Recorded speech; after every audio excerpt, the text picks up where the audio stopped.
And here we are on day 6 of the cruise, I think. The more days you go into, the easier it is to lose track. Happens at a exponential rate? Maybe. Anyway, so I thought today was a very good day, in fact.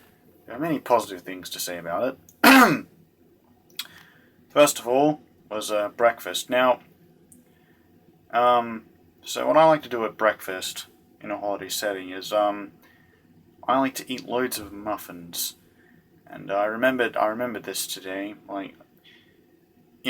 Sometimes I'll forget to, grab lots of muffins. But I thought, nope, this time I need to grab loads of muffins. So I ended up carrying a bunch of muffins.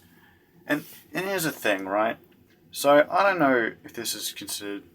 I suppose it's considered weird behavior, but eating muffins with a knife and fork. Now, I don't know why more people don't do this, especially when you're eating a whole bunch of other food for breakfast. I mean, it's just common sense. Do you want your hands to get covered in chocolate or some other flavor of pastry or whatever? No, you don't. So what? I mean, in muffins, it's easy enough to use with cutlery. It's not difficult to cut. They're nice and soft. So I don't know why more people don't use cutlery for their muffins. But anyway, so breakfast was good. I had lots of muffins. Now, today we visited Gibraltar. Now, something really interesting about Gibraltar. So, as you should know, and as I mentioned in the previous video, Gibraltar is a land in the south of Spain. I thought it was an island. Turns out it's actually a peninsula. But anyway, it's this piece of land at the very south of Spain, but is in fact owned by Britain. Now, so I was expecting, a kind of mixture of English and Spanish, and that's kind of what you got. But I noticed this bizarre sense of insecurity in Gibraltar. Like, they really wanted you to know that they were British. It's things like all the signs are always, you had a sign saying British fish and chips, or a Marks and Spencer store that had, British clothing. There were some others that escape my mind, but things like that. And I don't know, it just seemed kind of weird. I mean, does it all really matter in the end? But anyway, that was strange. But Gibraltar is essentially a big rock. Well, it's a big rock with some other land around it.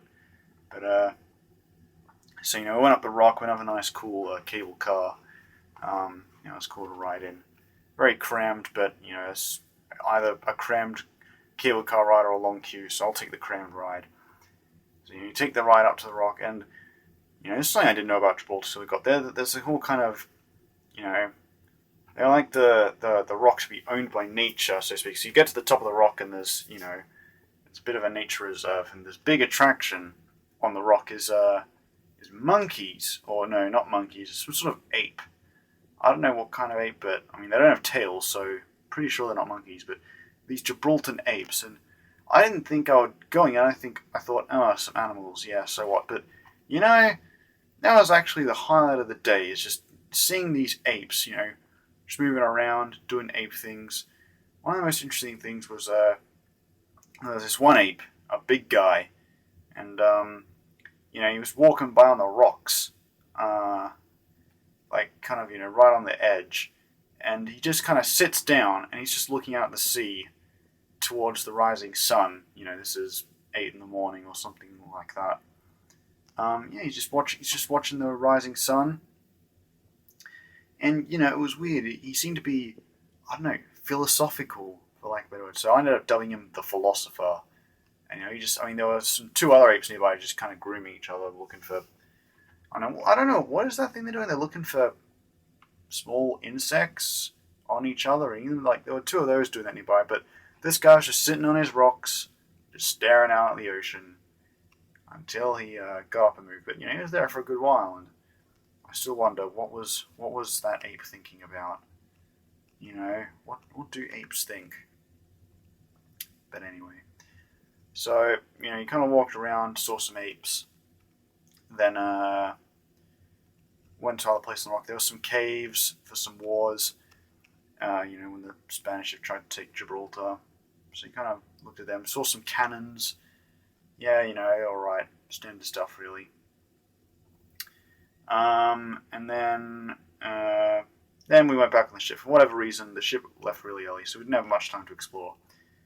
Now, at this point, the nature of this cruise takes a radical change in that I went back to my room and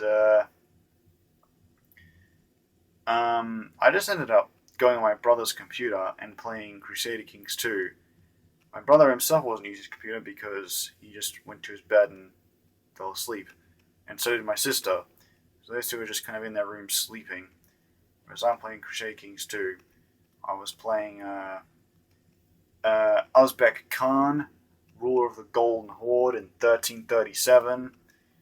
I basically thought, usually when I play this game, I play some insignificant ruler. So I decided I'd go for the biggest ruler of the biggest territory out there. And as far as I could tell, that was Uzbek Khan of the Golden Horde. So, I start playing as him, and in about 3 years game time, my empire just kind of collapses in revolt. All the rulers say, we've had enough of your shenanigans, Uzbek, and we want our land back. So I had to deal with this revolt. I didn't muster my forces in an intelligent way, and I ended up losing half my territory. And in the space of 3 years, 3 years sounds like a lot in wars. World War II was 6 years, and a lot happened there. But the nature of medieval warfare is very kind of, it's a bit kind of slow. Things take a long time to happen.